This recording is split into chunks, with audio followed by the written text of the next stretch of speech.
the man amongst you. Please, my young brothers, please don't fall for the fitna of the street, man. This deed will make a man out of you. The street will only make a thug out of you. Every single man, Rijal in Arabic, every man is a male. But not every male is a man, and there's a very big difference between the two. He said the Rijal amongst you, the man amongst you, is the one who, when a musibah, when a calamity happens, he can control his anger and his wrath. He can control it. He's patient. This is the man. It's one thing when the brother says to me, listen, I have an addiction and I'm trying to deal with my addiction. Wallahi, I will appreciate it. Look, the man knows he has a problem. No, but I have an addiction and I'm in denial about my addiction, and I try to use deen to justify my actions. So brothers will be he'll bench press 100, 120, Allahu Alam what they're bench pressing. He'll bench press amazing weight and it's recorded and Snapchatted. But the same brother cannot lift a blanket for Fajr. You know, my brothers, a Rijal is not determined by his ability to fight or his physical or this. That's not how a Rijal is determined. But for me, above all, a real man is realistic and down to earth and understands that you can't have the pie and eat it too. Have you heard this saying?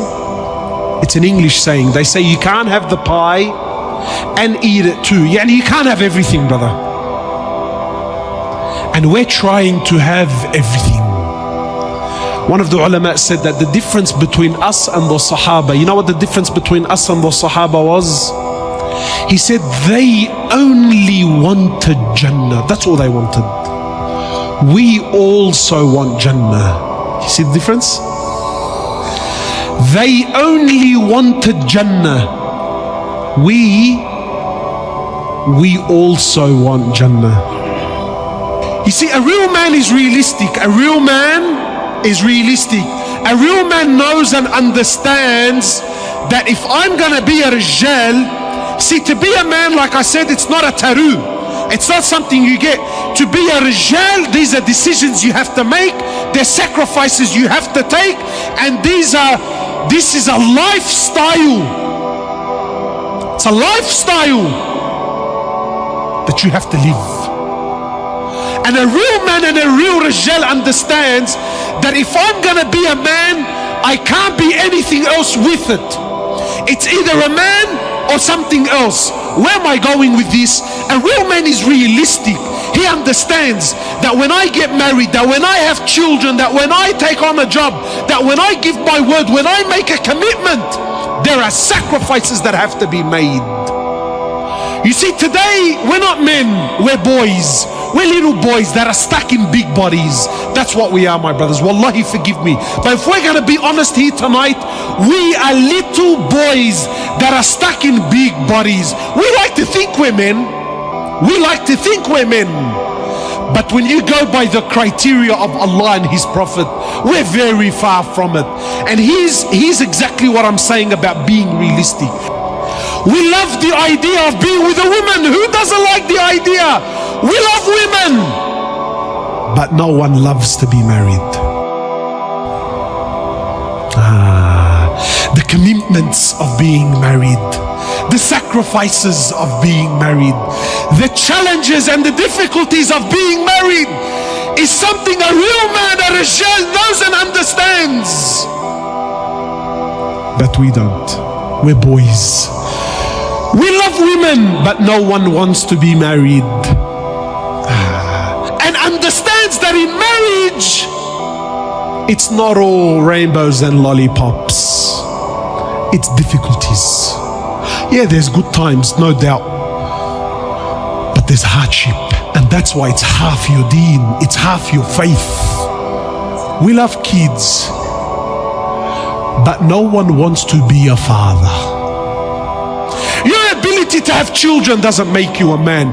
Your ability to raise those children, your ability to father those children, that's what makes you a man, bro. We love money, but no one wants to work, bro. That's why drug dealing and being a runner is so appealing to the young boy. Everyone loves Allah, but no one wants deen. Brother, how can you love Allah but not have deen? No. So now there's this sick culture. Have you noticed this culture? Brother, you don't know what's in my heart. My iman is in my heart, brother. My relationship with Allah is in my heart. So now this idea of the heart, it's very poisonous. Why? Because it comes through. Brother, do you know what's in the hearts? No, I don't know what's in the heart. But really he's hiding his hypocrisy with this. Everyone claims they love the Prophet, but no one wants his sunnah. We love Jannah, but no one wants to die. Tell me, my brothers, is this the quality of a man? No, it's not the quality of a man. A man is realistic. A man is realistic. A man is honorable. You know what this ummah is suffering from, my brothers? Trust me, it's not knowledge. The alam is ocean, books, apps. Wallahi, jump on YouTube. Knowledge is there, it's abundant. What is this ummah suffering from more than anything? The biggest disease, the biggest sickness of the Muslims, the biggest calamity in the ummah, do you know what it really is? There's no men. And you know who suffers the most when there's no men? Women and children. When there's no rijal, who suffers? You know, in English they say, when the cat's away, guess who come to play? When there's no rijal, when there's no men, when the cat's away, who comes to play? The rats and the mice. No men, rats and mice. Look at our societies. When man comes together, the world comes together.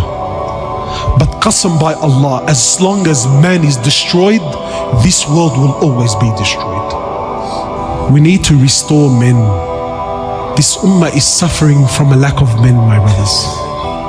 Ask yourself tonight, are you a rijal or are you a dhakar? Are you a man or are you a male? We ask Allah subhanahu wa ta'ala to make us men.